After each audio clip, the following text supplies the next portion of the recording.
Welcome to Mr. Nightmarish, where we dive into chilling true stories that will keep you up at night. Today, we have 3 spine-tingling school lockdown stories that will make you rethink your safety. These real-life accounts from terrified students and teachers will leave you on edge. If you enjoy terrifying tales, hit that like button, subscribe, and don't forget to turn on the notification bell so you never miss a scare. This is something you guys have been requesting the hell at it for a long time. It took a lot of time, but I finally found 3 stories that take place during school lockdowns. It was a typical boring day in calculus. Only it was Friday, 7th period, meaning the week was almost over and spring break would finally be upon us. So everybody was getting antsy in their seats. I could tell we didn't have a test that day like a lot of my friends did with their other teachers. Our teacher, in the middle of class, just decided to start playing games with us on Sparkle.com. He was a very laid-back teacher like that. As we were doing some brand logo quiz on Sparkle, I remember the exact moment it happened. Right after my friend answered a question, I remember the exact answer to Adidas. The dean's voice came through the loudspeaker. He sounded panicked and frantic as he told all the teachers this was not a drill and to go into lockdown. I actually got the chills, and I got goosebumps on my arms as our usually laid-back teacher too seemed panicked as he ran to turn off the lights and ushered us to the back corner of the room. We all sat in silence for about 2 minutes, and then the usual buzzing that came from a panel in the back of the room ceased, indicating that the school must have cut all the power. We all looked at each other, realizing this must be serious. A few more minutes of waiting later, we heard a man screaming at the top of his lungs coming down the hallway. 2 girls in the class actually started crying, which made all of us even more scared as the screaming got closer to the classroom. The lunatic-sounding man started banging on the lockers while screaming, "I'll kill all of you." It was at that moment that I started to fear for my life. My teacher shushed us as we all looked at each other to see our peers' reactions. The banging then moved from the lockers to our classroom door, and that's when one of the crying girls screamed, "No." The banging on the door only grew worse as the man started screaming, "Open up." 2 of the girls in the class were crying out loud now. It felt like an eternity that man was pounding at the door, but eventually he finally continued down the hallway screaming like a mentally insane person until we could not hear him anymore. I'd say 10 minutes later, though it felt like half an hour given the situation, the dean came back on the loudspeaker explaining the situation, which was surprising for him to do.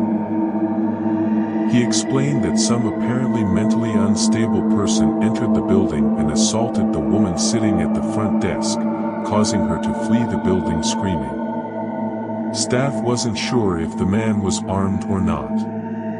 Now this was before the school had cameras or could afford proper security, so the school was wide open to something like this happening. The staff had done a sweep of all the hallways and classrooms and couldn't find him, so the dean instructed the teachers to resume teaching but to keep all doors locked and not let any students leave for any reason. The most disturbing part, however, is that one of the janitors working the night shift found the man sleeping in one of the storage closets near the back end of the school. According to rumors spread by my peers, sticking out of his pocket was a .44 Magnum.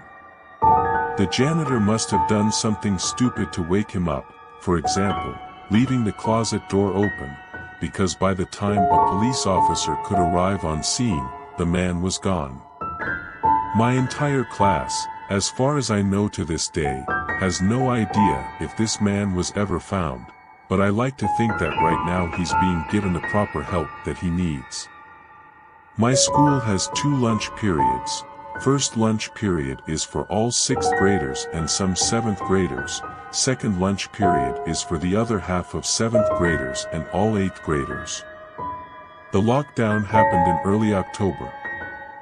The day it occurred, it was overcast and rainy during first lunch period when I heard 4 loud booms. I personally thought it was thunder, but then the entire lunch crowd started screaming. I thought those kids were just serious, __. But then campus security came in and started yelling at people to go into the multi-purpose room. Kids who were in line buying lunch had to throw out their lunches and come inside. Me and some friends went inside along with a huge group of other kids. Everyone was curious as to what was happening. Our multi-purpose room is huge, and its back wall is made of see-through glass. When me and my friends were rushed inside, campus security was covering up that glass with curtains while there were adults at every exit. My friend Eric was curious, as were all of us, so he asked one of the adults what was going on. When he came back he said, "You know how right in front of TMS there's those houses?" I replied, "Yeah." He said there's this mentally disabled crazy man who barricaded himself in front of his house and is threatening to commit suicide and kill cops if he's evicted. He was walking around outside of school watching kids in a weird way. Eric told us it turned out that man was also a registered sex offender, making matters worse. We were stuck in that multi-purpose room for a whole hour, taking up 2 periods. After everything settled down we were escorted back to our classrooms one by one. I later found out that this man lives next to my friend Brandy, who told me about last Halloween when she saw him at his window cutting his arm and writing in his own blood, "Don't come here or I'll kill you," on his window. Of course, being Halloween people, including Brandy, assumed it was just for holiday fun, but after these horrific incidents we knew this man was mental, and we were glad he never got near us. I'm 22 years old now, fresh out of college, and I recently got a job at my old high school as a sort of computer intern in their basement. The basement is very messy and disorganized, but there's a small 3-person office that's actually very nice down there. It has 3 nice big desks, 2 mini fridges, a flat screen TV mounted on one wall, and also satisfying air conditioning, a luxury students and teachers cannot enjoy in school. And of course all school servers and other computery stuff are down there. I got this job because 3 of my old computer teachers flat out adored me. I could actually consider them real friends, not just teacher figures, so they helped tremendously in landing me this job. It's been great until something happened a few weeks ago. My 2 co-workers who share this office with me, Dave and Gary, weren't there at that time. They were upstairs working on papers or whatever. I was eating my sandwich during lunch break when I got a phone call from one of women in front office telling me school was on lockdown because somebody possibly armed had entered. There wasn't much I could do other than turn off lights because surprisingly, as nice as this little office is, it didn't have an actual door. Just a big opening. And door leading into whole basement didn't even have working lock. For my own safety I turned off all lights in office, and my computer screen, and kept my phone on desk texting both Gary and Dave, but they wouldn't respond. So I sat down there in dark playing games on my phone for like 20 minutes waiting for call from up front telling me to resume working. I had no idea what was happening. I couldn't hear what went on upstairs from down here, but wasn't allowed to make any calls until informed lockdown over. Then suddenly noisy basement door opened, creaking echoed across basement into office. I sat up from seat wondering if should call out Gary or Dave.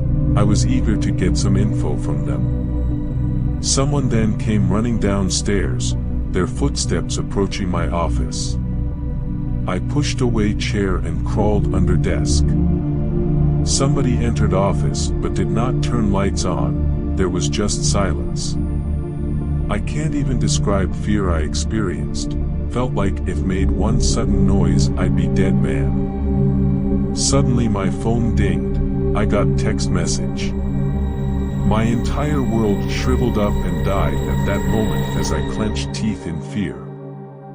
Footsteps suddenly moved closer until finally dug out from under desk, in capitulation begging whoever it was not to kill me.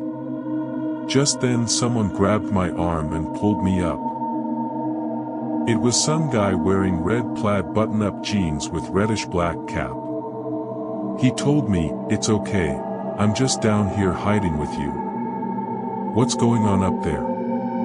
I whispered to him. He kind of ignored my question, asking if there's an exit down here. I told him yeah, around that way, before he could do anything else. I asked him, "Who are you?" There was brief moment silence before he started explaining he came in pick-up son when teacher told him hide. After his explanation, I checked phone, saw text received from Dave saying, "Dude, this is crazy. Some guy shot Mr. Buckley.